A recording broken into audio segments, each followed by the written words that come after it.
질문, 응답하는 그런 방식이 창세기부터 요한계시록까지 쭉 지속이 되거든요. 이 질문과 응답의 관점에서 성경을 읽지 않으니까 마치 성경은 하나님만 가르쳐가는 책인 것처럼 천만에요. 그렇지 않잖아요.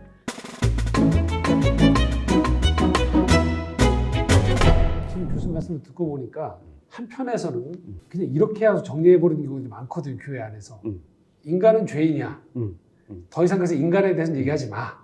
이렇게 해버리고 그냥 우리가 이야기하는 영적이다라고 얘기하는 이 부분만 얘기하다 보니까 오히려 자꾸 교회에서 나온 얘기가 이 표현도 사실 오해된 거잖아요. 오직 성경으로만 이 종교개혁에 나왔을 때 이 표현의 오해로 하면서 인간에 대해서 생각하지 않고 그냥 어떤 하나님에 대해서만 하나님의 영광에 대해서만 신앙적인 의미에 대해서만이라고 얘기하는데 교수님 말씀을 듣고 보면 하나님 안에서의 인간에 대한 제대로 된 인식은 단순하게 그냥 철회별 문제보다 훨씬 깊은 얘기가 있다는 거죠. 아우구스티누스하고 칼빈하고 지금 충분히 동원을 할 수 있는데 얼마든지요. 몇 시간이나. 짧게만 이야기하자면 네. 칼빈도 여전히 아우구스티누스 전통이라 할 수 있는 게 칼빈 기독교 강요를 시작하면서 그게 1536년에 칼빈이 27살 때 첫 출판했던 겁니다. 1559년 마지막 라틴어가 나오고 네. 1560년 이제 프랑스판 최종판이 나왔는데 한 번도 바뀌지 않고 약간 워딩만 좀 바뀌었을 뿐 계속 남아있는 게 시작 부분이에요. 그게 인간에게 견고하고 확실한 지혜가 있다. 그 지혜가 뭐냐면 코그니티오 데이, 하나님에 대한 지식과 코그니티오 데 노비스, 우리 자신에 대한 지식이다. 사람을 알고 하나님을 아는.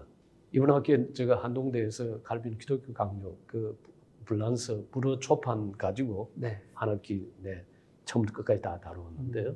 그걸 일본에 읽으면서도 아주 제가 확실하게 깨닫고 분명하게 발견한 게 역시 칼빈은 하나님만 아니에요. 언제나 하나님과 인간이에요.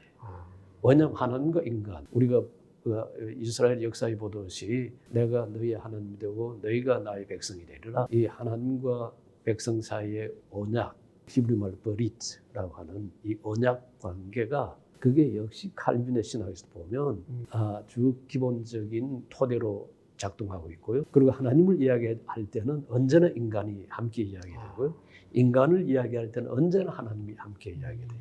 그래서 하나님에 대한 지식이 늘어나면 늘어날수록 인간에 대한 지식이 늘어나고 인간이 누구인지 알면 알수록 하나님을 더욱더 알아간다. 언제나 쌍방적이에요. 그러니까 먼저 하나님께서 찾아오셨지만 하나님은 먼저 우리를 사랑하시고 오셨지만 우리한테 기대하는 건 뭐예요? 하나님에 대한 반응은 하나님을 찾아가고 하나님에 대해서 반응하고 그러면서 하나님에 대해서 질문하고요. 그래서 이 질문을 주고받고 하면서 서로 질문 응답 하는 그런 방식이 창세기부터 요한계시록까지 쭉 지속이 되거든요. 이 질문과 응답의 관점에서 성경을 읽지 않으니까 마치 성경은 하나님만 가르쳐가는 책인 것처럼 천만에요. 그렇지 않잖아요. 성경은 하나님과 하나님 백성이 때로는 하나님을 배반하고 때로는 돌아오기도 하지만 언제나 하나님과 인간이 함께 엮어가는 이야기가 그게 성경이지. 그렇게 보면 오직 성경만 이야기를 할 수가 없는 거죠.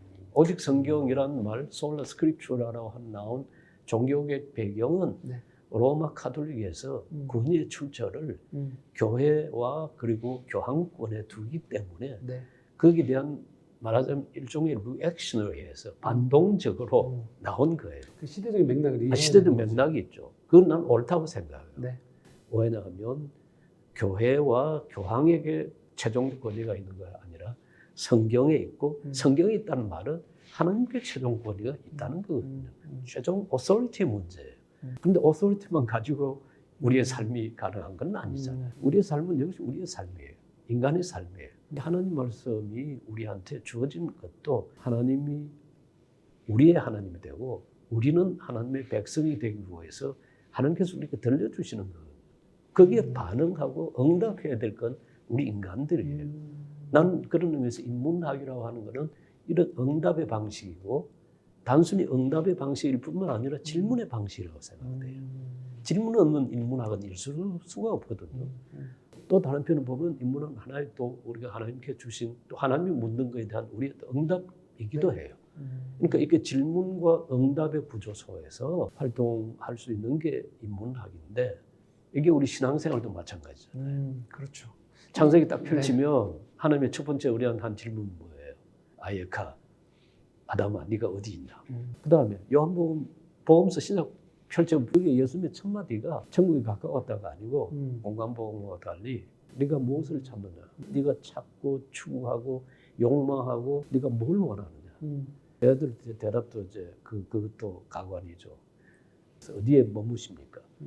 제자들도 답을 안 하고 다시 질문을 하거든요. 나는 철저한 인문학 전통을 질문의 구조에서 다만 중요한 거는 성경을 읽으면 역시 성경도 질문하는 책이다. 우리가 응답을 요구한다. 그리고 우리도 질문할 수가 있고. 그렇죠. 그리고 성경의 응답을 요구할 수도 있고 다시 질문할 수 있고 그러면서 이 삶의 여정을 삶의 길을 걸어가는 그 자체가 곧 인문적 활동이라 저는 그렇게 말할 수